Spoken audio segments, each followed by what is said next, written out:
پچھلی ویڈیو میں ہم نے یہ جانا تھا کہ گیزا پیرامڈ میں توانائی پیدا ہوتی تھی اور اس سے ایک ورم ہول کھلتا تھا۔ یہ ایک بہت دلچسپ نظریہ ہے جو ہمیں سوچنے پر مجبور کرتا ہے کہ کیا واقعی قدیم مصری اتنے ترقی یافتہ تھے؟ وہ ایسی ٹیکنالوجی یا علم رکھتے تھے جو آج بھی ایک راز ہے۔ اب ہم اس ویڈیو میں یہ جاننے کی کوشش کریں گے کہ جو پیرامڈ بنایا گیا تھا وہ کس علم کی بنیاد پر بنایا گیا تھا۔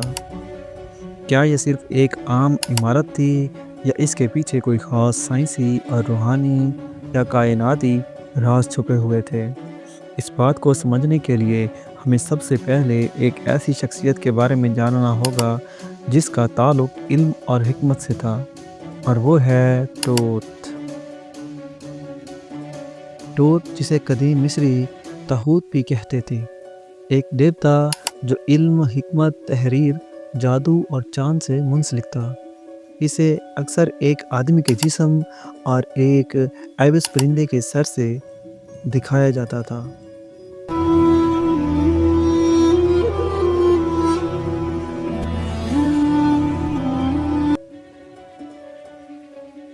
کہا جاتا تھا کہ تاحوت نے ہی تحریر کا فن ایجاد کیا اور وہی دیوتاؤں کا کاتب تھا، یعنی ہر چیز کا ریکارڈ رکھنے والا۔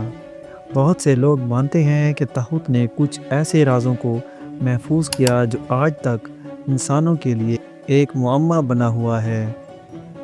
انہی میں سے ایک راز ایمرلڈ ٹیبلٹ کا ہے، جن کے بارے میں کہا جاتا ہے کہ ان میں کائناتی طاقتوں اور توانائیوں کے اصول کے بارے میں یہ تفصیلات درج ہیں۔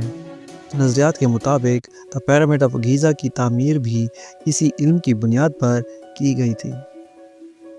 مصری تصاویر اور دیو ملائی کہانیوں میں توت کو ہمیشہ ایک ایسے وجود کے طور پر پیش کیا گیا کہ جس کا جسم انسانوں جیسا تھا، مگر اس کا سر ایبس پرندے کا تھا۔ اس کی شکل کو دیکھ کر ایسا محسوس ہوتا ہے کہ جیسے وہ کسی اور دنیا سے آیا ہو۔ یہ بھی ممکن ہے کہ توت کا سر ایبس کی طرح پیش کرنے کے پیچھے ایک فلسفہ ہو۔ ایبس پرندہ مصر میں حکمت اور روحانی علم کی علامت سمجھا جاتا تھا۔ اگر مصریوں کو کسی ایسے شخص کا علم تھا جو غیر معمولی ذہانت کا مالک تھا، تو انہوں نے اسے کسی نہ کسی علامت سے جوڑنا ضروری سمجھا۔ چونکہ وہ پرندہ زمین اور آسمان کے درمیان پرواز کر سکتا تھا، یہ ممکن ہے کہ وہ توت کی علمی برتری کو ظاہر کرنے کے لیے یہی بہترین علامت سمجھا گیا ہو۔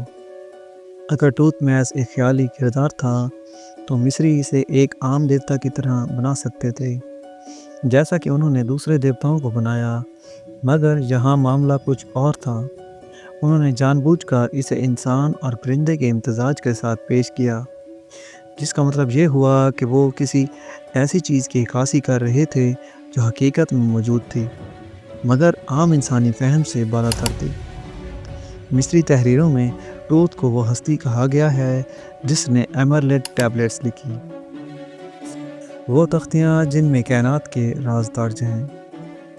اگر یہ تختیاں واقعی لکھی گئی ہیں تو یہ کس نے لکھی؟ کیا واقعی توت جیسا کوئی وجود تھا جس نے ان علوم کو انسانوں تک پہنچایا، یا یہ سب کچھ کسی ایسی ٹیکنالوجی کا علم تھا جسے بعد میں لوگوں نے ایک دیوتا کی شکل دے دی؟ یہ سوالات ایک نئی بحث کو جنم دیتے ہیں۔ اگر توت واقعی موجود تھا تو وہ ایک عام انسان نہیں تھا، وہ کسی اور دنیا، کسی اور نظام سے آیا تھا، یا شاید وہ ایک ایسا انسان تھا جس کا علم عام انسانی علم سے بہت زیادہ تھا۔ اگر وہ ایک عام انسان ہوتا تو اس کی شکل عام انسانوں جیسی ہوتی، جس کا مطلب ہے کہ وہ کچھ اور ہی تھا۔ کیا وہ کسی اور مخلوق کا حصہ تھا؟ کیا وہ کسی اور جہان سے آیا تھا؟ یا وہ محض ایک علامت تھی جسے مصریوں نے علم اور حکمت کی نمائندگی کے لیے تخلیق کیا؟ اب تک ہم نے مصریوں کے نظریے کو دیکھا، جہاں توت کو ایک دیوتا، علم کا محافظ، تحریر کا خالق سمجھا جاتا تھا۔ لیکن سوال یہ ہے، ہمارا نظریہ کیا کہتا ہے؟ اگر ہم اس موضوع کو ایک وسیع تر زاویے سے دیکھیں تو یہ ممکن ہے کہ توت کوئی عام شخصیت نہ ہو، بلکہ ایک ایسی ہستی جو کسی اور دنیا سے آئی ہو، یا پھر ایسا انسان جو اپنی ذہانت اور علم کی وجہ سے عام انسانوں سے بالکل مختلف ہو۔ ہمارے نظریے کے مطابق ٹوت ایک ایسا وجود تھا جو علم اور فہم کے اعتبار سے انسانی تاریخ کے کسی بھی فرد سے کہیں زیادہ ذہین تھا۔ اس کے پاس ایسا علم تھا جو آج کے جدید ٹیکنالوجی سے بھی آگے دکھائی دیتا ہے۔ اگر وہ انسان تھا تو وہ کوئی عام انسان نہیں، اور اگر وہ انسان نہیں تھا تو اس کا مطلب یہ تھا کہ وہ کسی اور دنیا سے آیا ہوا ایک مخلوق تھا، ایک ایسی مخلوق جس کا ذہن، اس کی فہم اور اس کی صلاحیتیں انسان کی سوچ سے بالا تر تھیں۔ یہ ممکن ہے کہ ٹوت ایک ایسا شخص تھا جو کسی خاص علم کا وارث تھا، یا پھر وہ واقعی ایک ایسی مخلوق تھی جو کسی اور سیارے، کسی اور جہان یا کسی اور حقیقت سے آئی تھی۔ اگر وہ عام انسان ہوتا تو مصری اسے عام انسانوں کی طرح پیش کرتے، لیکن انہوں نے اس کا سر پرندے جیسا اور جسم انسانوں جیسا بنایا۔ یہ محض علامتی نہیں لگتا، بلکہ کسی ایسی حقیقت کا اشارہ دیتا ہے جو شاید ہماری سمجھ سے باہر ہے۔ آج بھی کئی سائنسدان، فلسفی اور محققین اس بات پر غور کر رہے ہیں، کیا زمین پر ہزاروں سال پہلے کوئی ایسی ذہین مخلوق آئی تھی جو انسانوں کو علم دے کر چلی گئی؟ کیا یہ کوئی نہ سمجھ آنے والی ہستی تھی، یا پھر یہ محض ایک دیو مالائی کہانی تھی جسے نسل در نسل آگے بڑھایا گیا؟ اگر فرض کیا جائے ٹوت واقعی کسی اور دنیا کا تھا اور اس کا سر ایک پرندے جیسا تھا، تو اس کا مطلب ہے کہ اس کی جینیاتی ساخت کسی ایسی مخلوق سے جڑی ہوئی تھی جو کسی دوسرے سیارے پر پائی جاتی ہو، جہاں ہوا میں اڑنے والے جاندار زیادہ ترقی یافتہ ہوں۔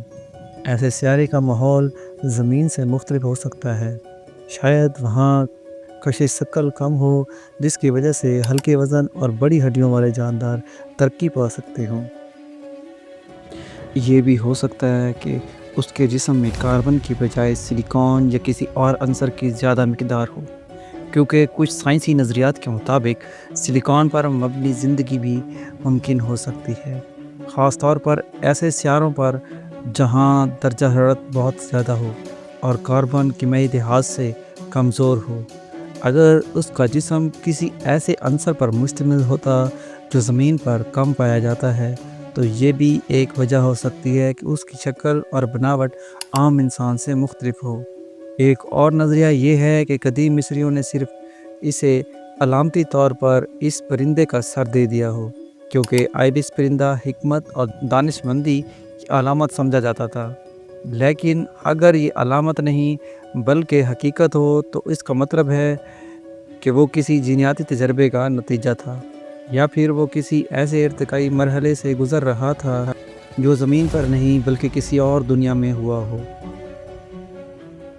اگر ٹوت دوسرے سیارے سے آیا تھا تو وہ شاید ایسی دنیا سے آیا ہوگا جہاں جانداروں میں پرندوں جیسے سر رکھنے کا رجحان زیادہ ہو، یا شاید وہ ایک ایسی بایولوجیکل مخلوق تھی جو کسی ترقی یافتہ خلائی تہذیب نے تخلیق کی تھی۔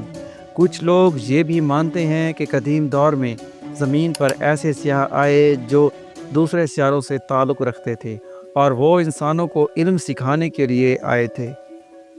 اس کا سر پرندے جیسا اور جسم انسان جیسا ہونے کا مطلب یہ بھی ہو سکتا ہے کہ وہ دونوں دنیاؤں کی آمیزش تھا، ایک ایسا ہائبرڈ جس میں پرندوں کی ذہانت اور انسانوں کی تخلیقی صلاحیتیں شامل تھیں۔ جدید سائنس میں ایسی مثالیں موجود ہیں جہاں مختلف جانداروں کے ڈی این اے کو جوڑ کر نئی مخلوقات تخلیق کرنے کے تجربات کیے جا رہے ہیں۔ ہو سکتا ہے ٹوت کے بارے میں جو کہانیاں سنائی جاتی ہیں وہ کسی ایسے ہی تجربے کی باقیات ہوں جو ہزاروں سال پہلے کیا جا چکا ہو۔ ابھی آپ نے دیکھا کہ ٹوت کے دور میں بھی لوگ یہی سوچتے تھے کہ کوئی اور مخلوق کسی اور دنیا سے آئی ہے۔ لوگ یہی سوالات کرتے تھے کہ کیا ٹوت واقعی زمین کے مخلوق تھا یا کسی اور سیارے سے آیا تھا۔ یہی سوال ہمیں ایک اور مخلوق کے بارے میں بھی سوچنے پر مجبور کرتا ہے، ایک ایسی مخلوق جو قدیم دور میں زمین پر اتری، لوگوں کو علم سکھایا اور تہذیب کی بنیاد رکھی۔ ان مخلوقات کو اینوناکیز کہا جاتا تھا۔